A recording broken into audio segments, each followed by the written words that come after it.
Welcome to my podcast, Talk About Everything and All About Nothing.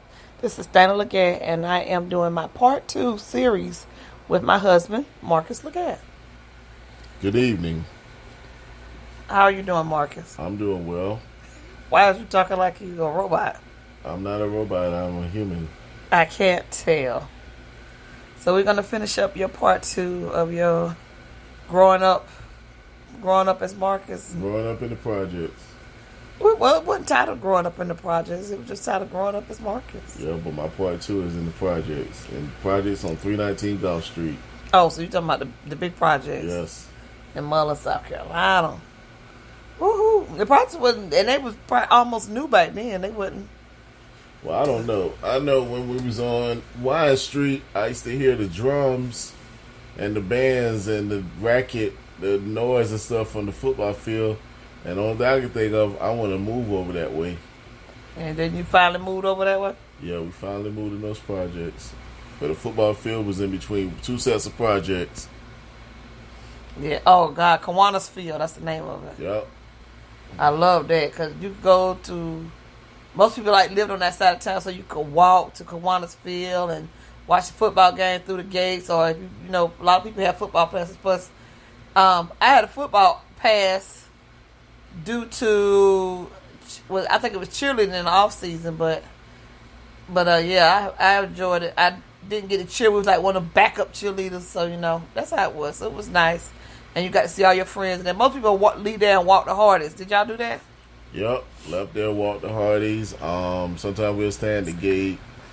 Other times, somebody we knew had a cut in the fence around on the back side of the other parties we used to go in.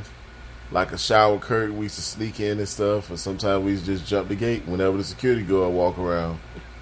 Y'all was so wrong. Had nothing else to do with y'all time. That was the biggest thing going around in Mullins at that night. Friday night football. Thursday night football too. You ain't never go to the JV games? Oh, I don't know. No, not really. Wow. So what were you doing? Well, I know it was after school, so that was the main thing. We'd probably go get some beers and chill out and just wait and start walking, and everybody get together. The next thing you know, we meeting up over there either meeting up like towards the front of the projects or over there by the fence somewhere. Go get some beers. How old was you? I was 16. We didn't buy no beers. We had people to go in the store and buy them for us. My goodness, I didn't know you drank at 16, Marcus. Yup. Old English. Oh, malt liquor. Oh, yeah. Ew. Back in like 90 something. 90 something. Something like that. 90, let me see, I was 16 in like 93. Okay, now. 93, 94, something like that. I was graduated with a child, so. Yeah. I had a whole baby. I wasn't thinking about no kids because even at that time, well, it was like later on. Matter of fact, I was in Job Corps and I wrote a poem. I never forget it. It was called I Don't Want to Be Tied Down. You remember the poem? No. Not really. I lost my poems when I went to Job Corps and rewrote the whole book. I bought a new notebook and rewrote that. I damn near wrote the whole half of the notebook of straight poems. What year it was when you went to Job Corps? 93, 94. How long you was in Job Corps? I was in Job Corps about a year and took up carpentry and got my GED. Well, I was early. They was trying to give me early testing, but I was too young because I had finished all my classes fast, and I was doing just sitting up in classes writing poems, waiting on testing. Because one teacher was trying to get me in testing, so I can go ahead and get my GED. Because once you get your GED, you have classes. You have the same class all day. You have the same skill all day. So you just go into your skill class. Lunchtime, you go to the cafeteria. Then you go back to your skill class. And then when it's over, then you go back to your dorm. It was like being in a high school, but you didn't ever leave. Well, like a campus, college campus, it was actually an old ex-military military base. You liked it though? Yeah, it was okay. My main intention was to go there and get what I get and leave. I had no I had no intention of getting a relationship with nobody. So when you left there, what happened? Left for what? Job Corps. What do you mean? I graduated. Well, I didn't graduate, but I finished and. You did graduate. I see your whole GED, which is a diploma. Yeah, but I didn't take no graduation. I went straight to job placement. I mean, you get that as you go. That's the same thing, Marcus. Yeah, I got my GED in January 1994. You was like, I graduated. That is a graduate. Yeah, I finished. Well, what did you do after that?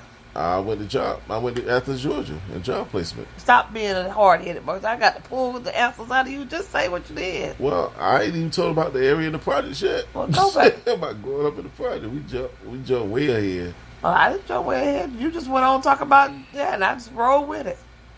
But in the projects, it's like I was the oldest. I'm always the oldest on both sides, and for some reason, whenever you move in a new neighborhood, people want to try you, which I never understood why. I know he said what he said. He meant he was the oldest on both sides of his mama and daddy, of all his brothers and sisters.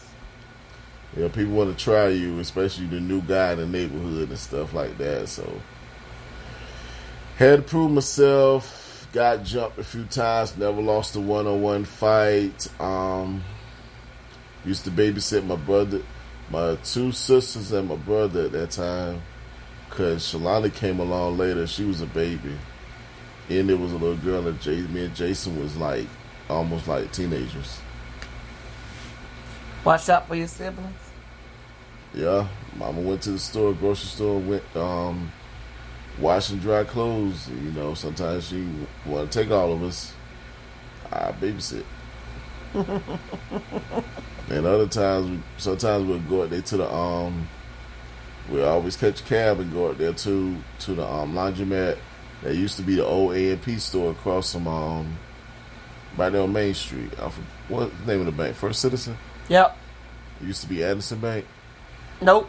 It was an Anderson Bank. Not the one on the corner. It was It was an Anderson Bank. It was not an Anderson Bank. Anderson always been on the other end of Main Street. It was not an Anderson Bank. Like a few of them. Nope. It was not back then. The only Anderson Bank we had was the big bank on the corner. Remember when that laundromat became a collector store?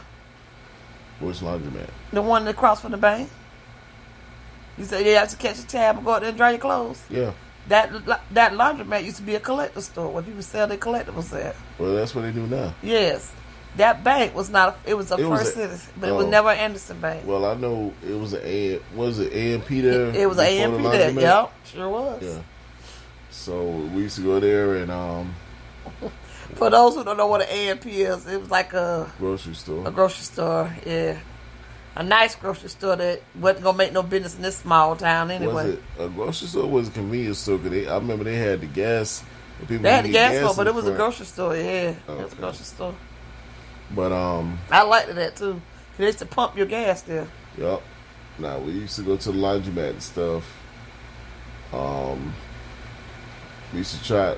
They only had two video games in there: Pac-Man and Galaga. That's it. That was it. I couldn't play Pac-Man that good, but I could play some Galaga. So when I run out of quarters, that was a wrap. Walk around, don't go far. They really had too much to do. Stay right out front. Yep. And or the side on the inside, which had the little baskets that you could push your little sister or push your little sisters in. My brother was too big to push in the basket. The little metal baskets and stuff with the wheels on them. They still got them. Yep. Still got them to this day. Push them, and let them keep going. That's but cool. Okay, back to the projects. It was like we lived at 319 Gulf Street, and I couldn't tell you how many years we were there, but I know we was there for a certain amount of years. We was there by the time I left and went to Job Corps, and then they had moved to Mullins Street. But the times there, I rode the bus. We had people like the Platts, Ralph Platt and his sister. I'm thinking about the Sanders guy and his sister. Lil Joe, Janice, Eric Fault, his sister, and their mom on the corner. Jean Leggett, and her daughter, her two boys, DeMarcus and Travis Leggett. Maurice Gordon and his mama and his two brothers. And I mean, the list go on and on from like guys and people that lived in the projects at that time. That you had the Lasanes that stayed up the street. Then you had the Pringles that stayed up the street. And basically, I got to know them later on as time went by and stuff. And it was like people that actually came from other neighborhoods to come and hang out in the projects. And I used to always wonder, why would you come from a nice home to come and hang out in these projects, which are not nice? Well, you got to understand, that's where the fun usually would be at. Yeah, I recognized that later on as I got older. But yeah, there, God, I had a fight for real. I mean, I was almost a straight A student until I started wanting to hang out and stuff like that, and go over to the Ham's house and hang with them, and they had the NWA stuff all over the wall and stuff. And I said I couldn't have that on my wall because these are private walls, inspection time, because you gotta take them posters down. So I didn't ever put no posters on my wall. And then part of that, my sister, in there, in her room, she had a TV, a small TV. I'll never forget, a little knob TV, 13-inch. And they used to catch this channel. They used to, you had to turn the knob a certain way to catch it. And it was rabbit ears on the TV. Had to turn the knob a certain way to catch this channel that actually played Thundercats. Because Thundercats didn't come on regular TV. Actually called Thundercats, and I think it was around about 4 or 5 o'clock in the afternoon. I said right there, I don't care if I didn't hear no words. I'm sitting there watching some Thundercats.